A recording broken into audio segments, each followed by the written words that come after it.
Hello बच्चों, मैं वसंत साहू, भारतीय ग्रुप ऑफ कॉलेजेस दुर्ग से।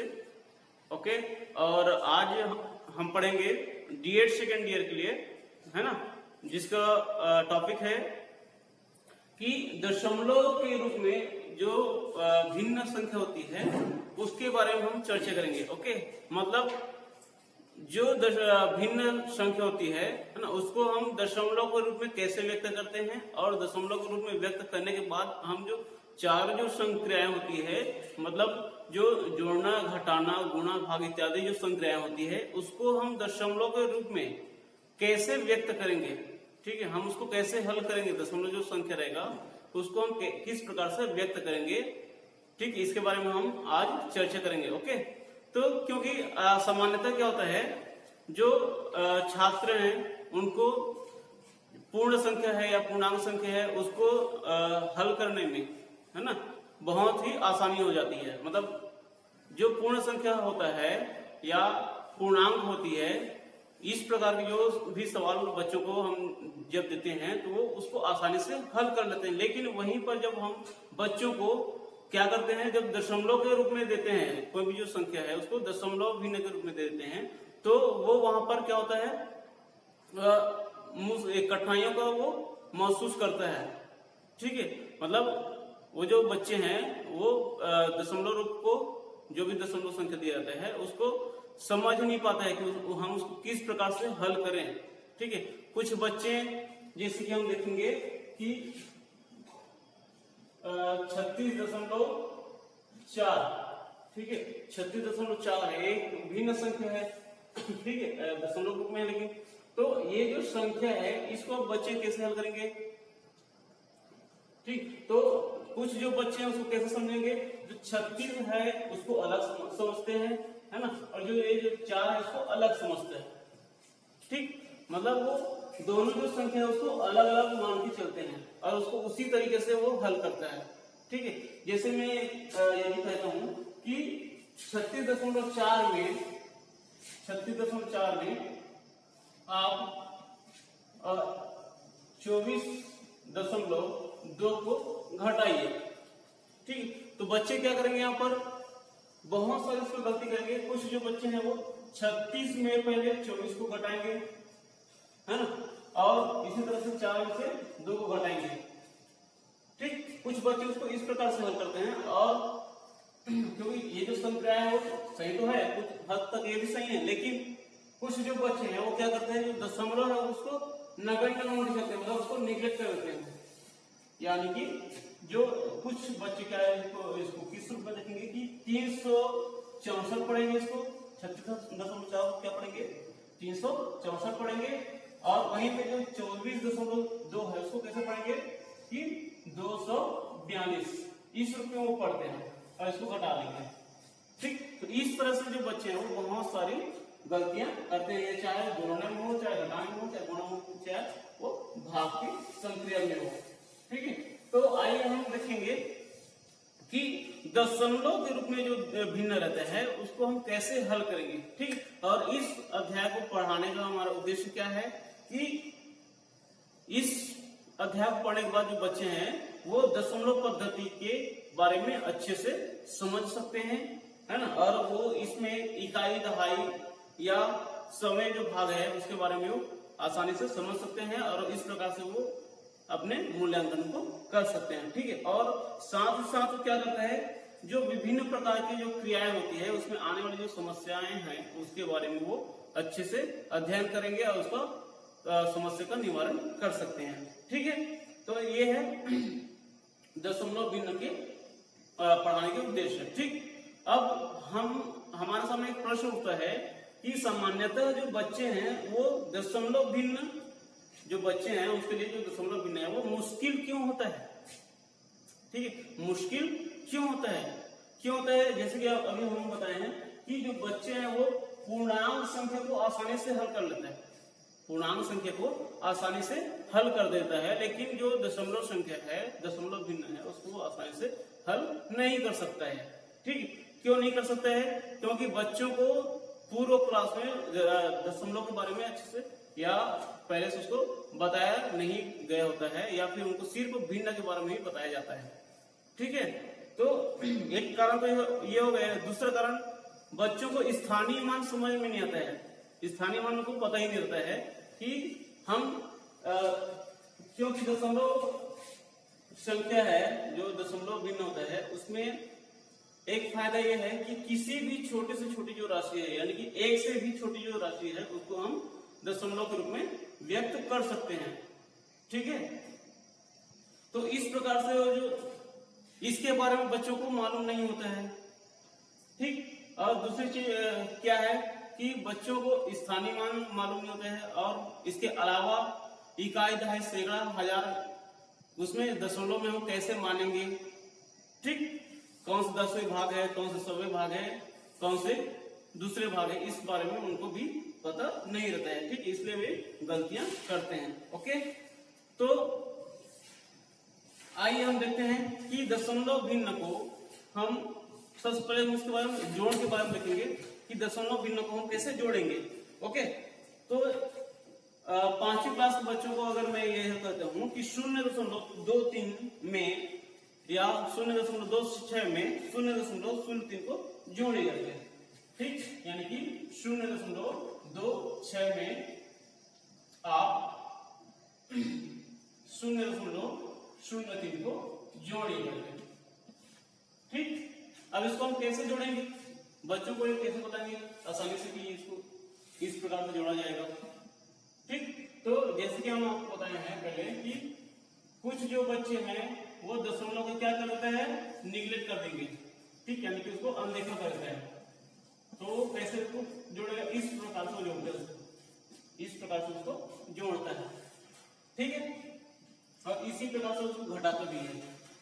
अब इसका सही तरीका क्या है, देखो दशमलव संख्या में सामान्यतः 2 पक्ष होते हैं। ठीक है। यानी कि एक आपका दायां पक्ष है और ये बायां पक्ष।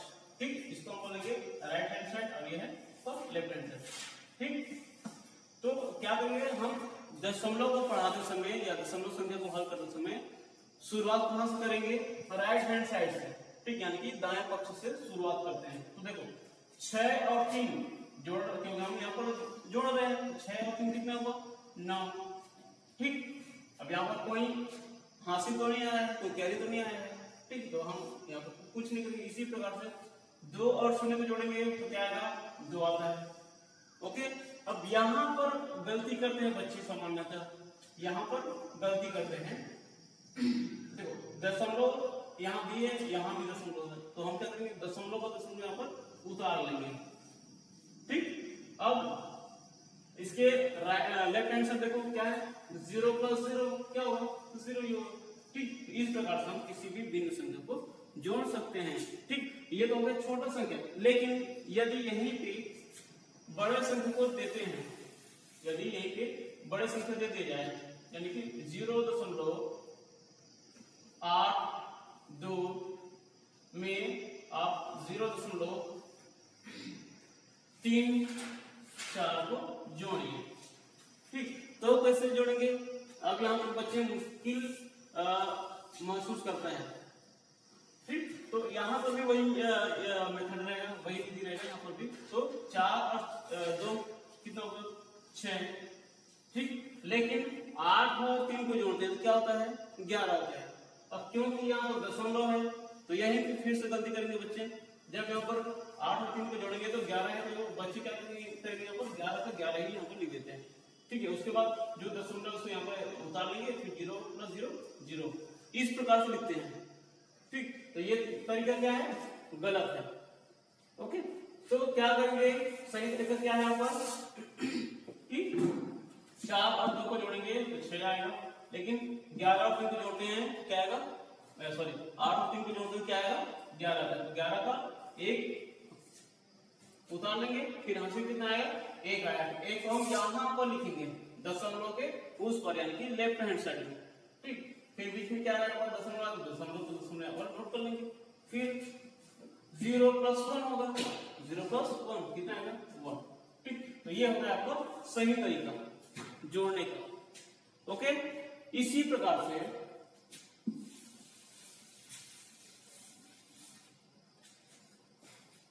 यदि मैं ये कहूं कि 0.02 में 0.02 में आप क्या करेंगे 0.04 को जोड़िए।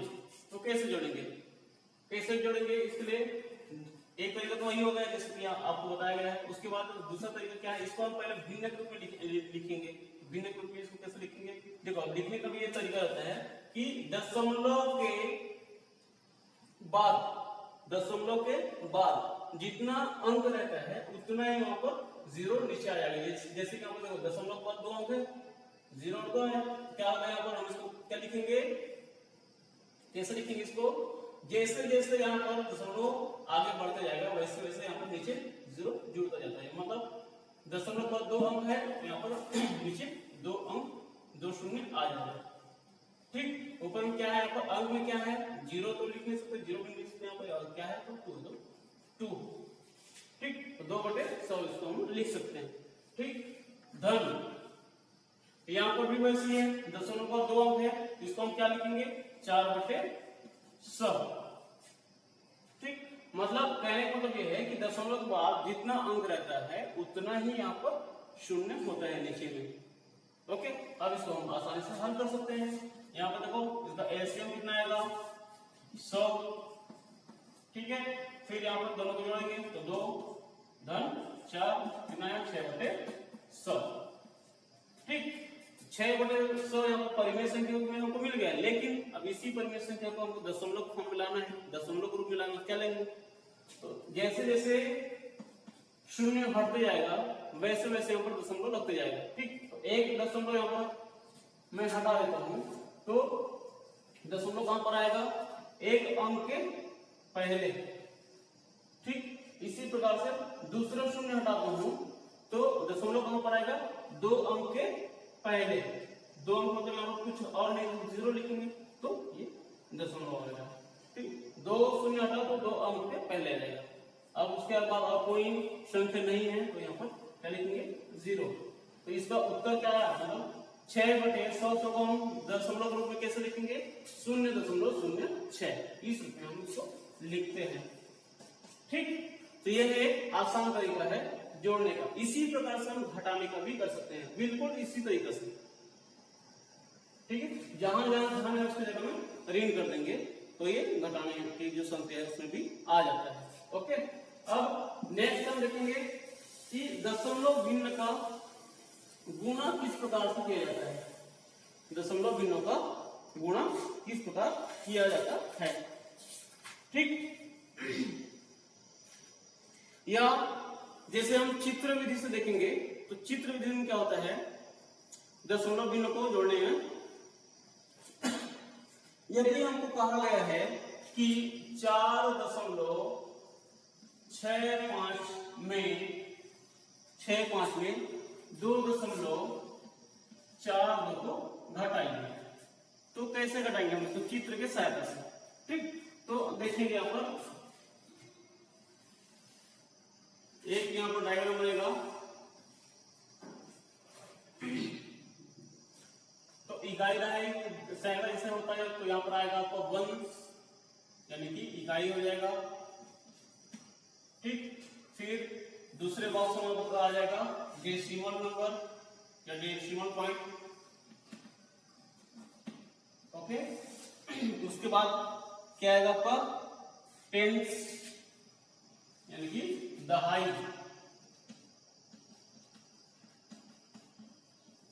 ओके, उसके बाद क्या आता है हंड्रेड्स।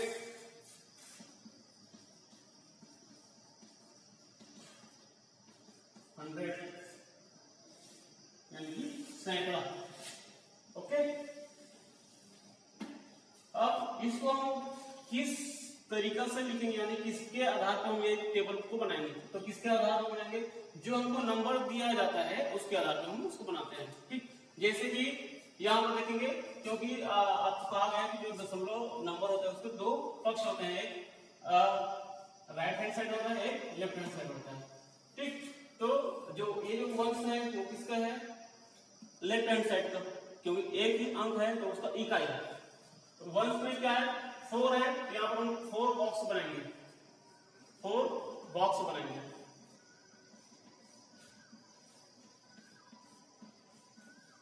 ठीक, ये हो गया आपका इकाई। इसी प्रकार से डेसिमल, डेसिमल मीन्स क्या होता है उसका पॉइंट, डेसिमल या पॉइंट लिखेंगे इसका, डेसिमल पॉइंट। ओके, तो डेसिमल पॉइंट मीन्स अब वंश का क्या पर दशमलव है, तो यहाँ पर एक दशमलव लग जाएगा। ओके, इसी प्रकार से अब टेंस, तो यहाँ पर देखिएगा इकाई दहाई, तो उसका दहाई देखो, दहाई क्या है यहाँ पर 6 है, तो 6 क्या हो जाएगा आपका टेंस में आ जाएगा। तो उसके लिए क्या करेंगे हम 6 लाइन खींच लेंगे। तो 6 लाइन कैसे खींचेंगे, इस प्रकार से 1 2 3 4 5 6, इस प्रकार से हम इक्वली लाइन खींच लेंगे। ठीक, ये हो गया टेंस। इसी प्रकार से हंड्रेड्स, तो हंड्रेड्स में क्या है यहाँ पर लास्ट में क्या है इकाई, ठीक है, यानी कि वंश, डेसिमल, फिर दहाई यानी कि टेंस, फिर क्या है सैकड़ा यानी कि हंड्रेड्स। ओके, तो यही सब चल रहा है। देखो वंश हो गया, फिर डेसिमल हो गया, फिर टेंस हो गया, फिर हंड्रेड्स। ओके, अब हंड्रेड्स के लिए यहाँ पर क्या है 5 है, तो 5 का क्या लिखेंगे हम लोग इस प्रकार से छोटा डॉट बनाएंगे। और 5 है तो 5 का छोटा बॉक्स बनाएंगे। ठीक है, ध्यान ये देना है कि जो सभी बॉक्स में है वो इक्वली होने चाहिए। ठीक, तो ये हो गया, ये पहला भाग हो गया आपका, पहला भाग। ठीक है, प्रथम भाग या प्रथम संख्या इसको लिख सकते हैं। उसके बाद क्या करेंगे यहाँ पर माइनस करेंगे। ठीक है, घटाएंगे इसको, अब माइनस करेंगे, किसमें माइनस करते हैं हम लोग 2.42 में, 2.42 में। फिर से यही आएंगे हम, इसका इकाई देखो, इकाई में क्या है यहाँ पर 2 है, वंश में क्या है यहाँ पर 2 है, तो क्या करेंगे यहाँ पर 2 बॉक्स बनाएंगे, 2 बॉक्स बनाएंगे। ओके, इसी प्रकार से डेसिमल पॉइंट क्या है यहाँ पर पॉइंट है, दशमलव है, तो यहाँ पर दशमलव नोट कर लेंगे। फिर क्या है टेंस में क्या है यहाँ पर 4 है, 4 यहाँ पर लकीर खींच लेंगे 1 2 3 4। ठीक, उसके बाद 100 में क्या है यहाँ पर 2 है, तो यहाँ पर 2 बॉक्स बना लेंगे। इस प्रकार से छोटे छोटे बॉक्स बनाएंगे इसको। ओके, इस प्रकार से हम जो नंबर दिया जाता है, जो भिन्न संख्या दिया जाता है, उसको हम चित्र रूप में हल करते हैं। ठीक, अब इसको जब हम हल करेंगे तो क्या आएगा, इसका उत्तर क्या आएगा, यहां पर हम लिखेंगे शेष बची संख्या, शेष बची संख्या। तो शेष कितना बचेगा, देखो 4 में से 2 गया, 4 में से 2 गया, कितना बचेगा 2 बचेगा, तो यहाँ पर 2 ही बॉक्स बनेगा। हो गया, फिर दशमलव है तो यहाँ पर बीच में दशमलव डाल देंगे। उसके बाद यहाँ पर देखो 6 यहाँ पर लकीर है, तो 6 लकीर में 4 लकीर गया, कितना बचेगा 2 लकीर बचेगा, ये 2 लकीर हो गया। उसके बाद यहाँ पर 5 बॉक्स है, 5 बॉक्स में से 2 बॉक्स माइनस हो गया, कितना आएगा आपका 3 आएगा, तो यहाँ पर 3 बॉक्स बना लेंगे। इस प्रकार से 3 छोटे छोटे बॉक्स बना लेंगे। ठीक, तो इस प्रकार से हम चित्र विधि से किसी भी दशमलव संख्या को या भिन्न संख्या को हल कर सकते हैं। ओके, तो इस प्रकार से हम इसका हल क्या देखेंगे, लास्ट में देखो इसका निष्कर्ष क्या निकलता है। यहाँ पर जैसे 4.65 माइनस 2.42 है, अब इसमें हम माइनस करते हैं, तो देखो लास्ट में क्या है, वंश में क्या है 2 बॉक्स है, तो यहाँ पर 2 हो गया। ठीक, फिर यहाँ पर पॉइंट है, यहाँ पर पॉइंट हो गया। फिर टेंस में कितना बच रहा है, यहाँ पर दहाई में कितनी संख्या है 2 लकीर है, यहाँ पर 2 आएगा। फिर 100 में देखो कितना बॉक्स बचे, 3 बॉक्स है, यहाँ पर 3 आ जाएगा। ठीक, तो इस प्रकार से हम किसी भी भिन्न संख्या को घटा सकते हैं। ओके, तो ये हो गया आपका आंसर, उत्तर हो गया आपका। ओके, अब हम नेक्स्ट क्लास में पढ़ेंगे कि किसी भी दशमलव भिन्न को कैसे गुना करते हैं और कैसे भाग करते हैं। ओके, ठीक, थैंक यू।